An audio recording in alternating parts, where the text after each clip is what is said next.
Good morning student. आज की special class उन स्टूडेंट के रिक्वेस्ट पर है जिन्होंने मुझसे माइक्रो लेसन प्लान की एक स्किल है डिमॉन्स्ट्रेशन मेथड, उसको हिंदी में बनाने के लिए कहा था। तो ये आज की स्पेशल क्लास हिंदी में उन स्टूडेंट्स के लिए। तो माइक्रो लेसन प्लान को हिंदी में हम लोग कहते हैं सूक्ष्म पाठ्य योजना, और डिमॉन्स्ट्रेशन मेथड जो होता है, जो डिमॉन्स्ट्रेशन मेथड की स्किल होती है, उसको हम लोग कहते हैं प्रदर्शन कौशल। चलिए शुरू करते हैं। पिछले लेसन प्लान की तरह हम यहाँ पर दिनांक लिखेंगे, जो है आज की डेट 5/6/2021। फिर विषय आज का विज्ञान विषय है। प्रकरण अभी छोड़ देंगे, हम बताएंगे प्रकरण कब लिखना है। फिर उसके बाद कक्षा ये 7 है, 7th क्लास का प्लान है। चक्र ये प्रथम है, और अवधि ये माइक्रो प्लान है। तो सूक्ष्म शिक्षण 6 मिनट का होता है। और ये कौशल प्रदर्शन कौशल है, जिसको अंग्रेज़ी में हम लोग कहते हैं डिमॉन्स्ट्रेशन मेथड। इसके कुछ घटक होते हैं, उसको देख लेते हैं। पहला क्या है, विषय वस्तु से प्रसंगिता, और फिर है छात्र सहभागिता, उपकरणों और सामग्रियों का उचित उपयोग, फिर प्रदर्शन की उपयुक्तता, प्रदर्शन की प्रत्यक्षता, कारण और प्रभाव संबंध पर बल, और परिणाम निकालने की क्षमता। तो अभी हम लोग आगे इसके बारे में जो है डिस्कस करेंगे। अब देखते हैं कि अब हमें प्रकरण कब लिखना है। तो पहले हम उद्देश्य कथन कहते हैं। आज हम गुरुत्व बल के बारे में अध्ययन करेंगे। ठीक है, इतना बोलने के बाद आप प्रकरण लिख देंगे और उसको अंडरलाइन कर देंगे। फिर हम लोग प्रेजेंटेशन टेबल यानी प्रस्तुतिकरण तालिका की ओर चलते हैं। यहाँ पर हम क्या करेंगे, क्रम संख्या लिखेंगे, और शिक्षण बिंदु, छात्र शिक्षक क्रिया, छात्र अनुक्रिया और घटक देखते हैं यहाँ पर। फिर जो आज का शिक्षण बिंदु है वो है गुरुत्व बल, जो अभी हमने बताया था, इसको अंडरलाइन किया प्रकरण को। तो हम वही उसी को लेते हैं शिक्षण बिंदु। अब क्या करना है, अब छात्र शिक्षक क्या क्रिया करेगा कि अपने दाहिने हाथ में गेंद को दिखाते हुए छात्र शिक्षक प्रश्न करेगा। अब क्या करेंगे, इस हाथ में एक बॉल ले लीजिएगा और उसको दिखाते हुए स्टूडेंट से प्रश्न करिएगा। क्या प्रश्न करेंगे कि मेरे दाएं हाथ में क्या है। तो छात्र उत्तर क्या देंगे, क्योंकि जो है वो बॉल को देख रहे होंगे आपके हाथ में, आपके दाएं हाथ में गेंद है। तो यहाँ पर हमने जो घटक प्रयोग किया है वो कौन सा है, कंपोनेंट्स, वो है नंबर 1। देखते हैं 1 क्या है, विषय वस्तु से प्रसंगिकता। तो क्या है, प्रासंगिकता क्या है कि रिलेवेंसी है, ये जो है कंटेंट से। तो ये मिलता जुलता है, कंटेंट से रिलेटेड ही मैंने जो है इस वक्त जो टीचिंग एड जो लिया है तो वो उससे मिलता जुलता है, उससे अलग हमने कुछ नहीं लिया। तो विषय वस्तु से प्रासंगिकता दिखाई दे रही है। फिर नंबर 2 है, हमने 1 और 2 का प्रयोग किया है। क्या है, छात्र सहभागिता। तो मैंने छात्रों को बॉल दिखाकर यानी गेंद दिखा के मैंने उनसे प्रश्न किया है, तो इन्हें छात्रों की सहभागिता भी मैं ले रहा हूँ। तो 1 और 2 मैंने घटक का प्रयोग किया है। फिर आगे क्या है, छात्र शिक्षक एक छात्र को बुलाकर गेंद ऊपर उछालने को कहेगा और प्रश्न करेगा। यानी आपने उसको गेंद दिखाया और फिर उसको बुलाकर उससे कहिएगा गेंद को ऊपर उछाले। वो कुछ इस तरह से गेंद को ऊपर उछालेगा, थोड़ा और ऊपर उछालेगा,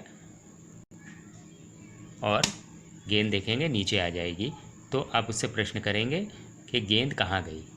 तो छात्र उत्तर क्या देगा, गेंद ऊपर जाकर नीचे आ गई। जैसा आपने देखा भी प्रदर्शन में कि गेंद ऊपर गई और नीचे आ गई। इसमें जो मैंने घटक प्रयोग किए हैं वो देखिए 1 और 2 तो इसमें है ही, क्योंकि ये हमारे कंटेंट से मिलता जुलता है। तो पहला वही था। दूसरा क्या था, छात्र की सहभागिता, मैंने छात्र को बुलाया और उसी से मैंने ये प्रदर्शन करवाया। ठीक है, और तीसरा चौथा पाँचवा हम देखते हैं कौन सा घटक है। क्या है, उपकरणों और सामग्रियों का उचित उपयोग। देखिए मैंने बॉल का प्रयोग किया और उस बॉल को मैंने सही ढंग से जो है मैंने उसको प्रयोग में लेकर आया कि उससे मैंने जो है सहभागिता भी लिया और बॉल को मैंने उछाल के दिखाया। क्योंकि ये गुरुत्व बल से संबंधित है तो मैं उसको अभी जोड़ूंगा, किस तरह से जो है आप सामग्रियों को अपने विषय वस्तु से जोड़ सकते हैं। चौथा कौन सा, प्रदर्शन की उपयुक्तता। देखिए जो मैंने डिमॉन्स्ट्रेशन जो किया है वो एकदम सटीक है। ठीक है, तो प्रदर्शन की उपयुक्तता भी है। और पांचवा मैंने अगर प्रयोग किया है तो पांचवा कौन सा, प्रदर्शन की प्रत्यक्षता। यानी प्रदर्शन जो भी आप करेंगे तो उसको इतनी हाइट पर यानी इतनी ऊंचाई पर आप करिएगा कि छात्रों को वो आसानी से नज़र आ जाए।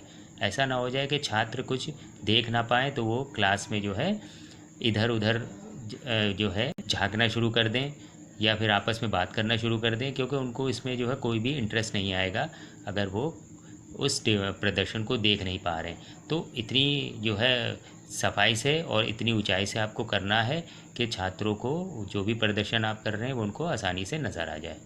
तो प्रदर्शन की प्रत्यक्षता होनी चाहिए।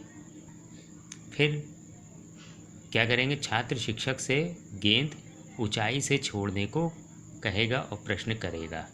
अब आप क्या करेंगे, छात्र से कहेंगे कि गेंद को नीचे की ओर छोड़ दो, तो वो थोड़ी ऊंचाई पे ले जाएगा गेंद को और इस तरह से छोड़ देगा। ठीक है, थोड़ी और हाइट आप लीजिएगा और उससे कहिएगा गेंद को नीचे छोड़ दो, तो गेंद को इस तरह से नीचे छोड़ देगा। फिर अब आप उससे प्रश्न करेंगे, अब गेंद कहाँ गई? छात्र उत्तर क्या देगा कि अब गेंद सीधे नीचे गई, यानी गेंद सीधे नीचे गिर गई। तो इसमें घटक कौन सा हमने प्रयोग किया? छठा और सातवां।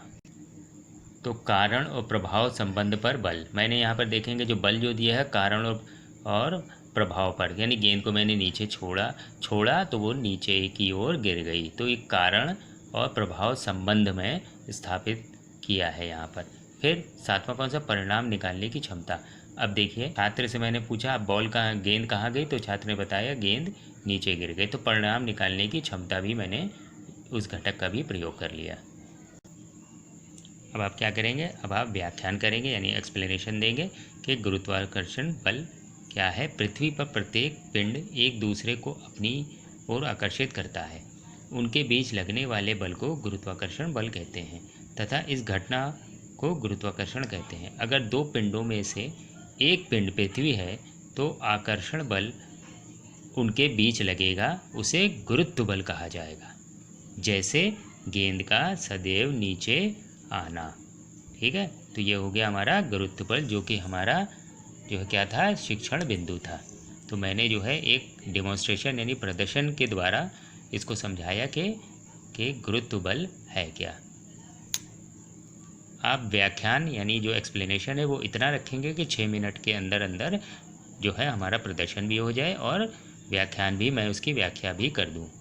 ठीक है, तो अब आगे चलते हैं। अब एक अवलोकन तालिका यानी ऑब्जर्वेशन टेबल एक किस तरह से बना लेंगे। क्रम संख्या, घटक यानी कंपोनेंट्स, श्रेणी, मापन, आवृत्ति यानी फ्रीक्वेंसी, विषय वस्तु से प्रासंगिकता जो हमारे घटक था, पहला घटक यही था। यहाँ पर हम क्या करेंगे, श्रेणी, मापन, आवृत्ति में फ्रीक्वेंसी हम 5, 4, 3, 2, 1 में जो है हम इसको बांट देंगे।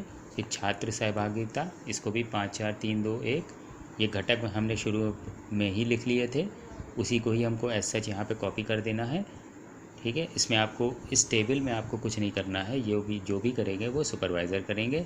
अगर उनको लगता है कि आपका प्रदर्शन 5 है तो वो 5 को जो है गोला कर देंगे। अगर लगता है कि आपका प्रदर्शन 3 देना चाहिए तो 3 को गोला कर देंगे, नहीं तो कुछ नहीं, उनको समझ में आया कि आपका प्रदर्शन 1 देना चाहिए तो 1 को गोला कर देंगे। तो 5 का मतलब है अति उत्तम, यानी अगर आपको 5 मिला तो बहुत उत्तम है। किस घटक में? पहले घटक में विषय वस्तु से प्रासंगिकता।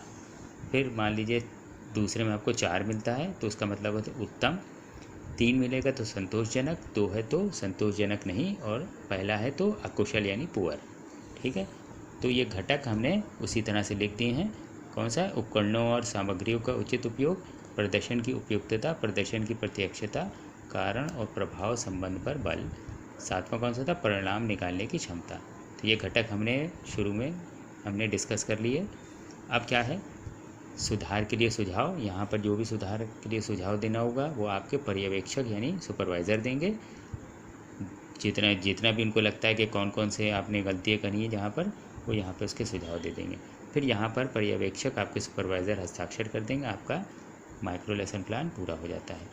इस पेज के ऊपर आप कुछ नहीं करेंगे, आप इसको एज सच छोड़ देंगे, जैसा मैंने बनाया है इसी तरह से बना के आप छोड़ देंगे। ठीक है, मुझे लगता है कि आपको ये लेसन प्लान समझ में आया होगा। ये लेसन प्लान हिंदी में मैंने विशेष तौर से अपने हिंदी के छात्रों के लिए बनाया था।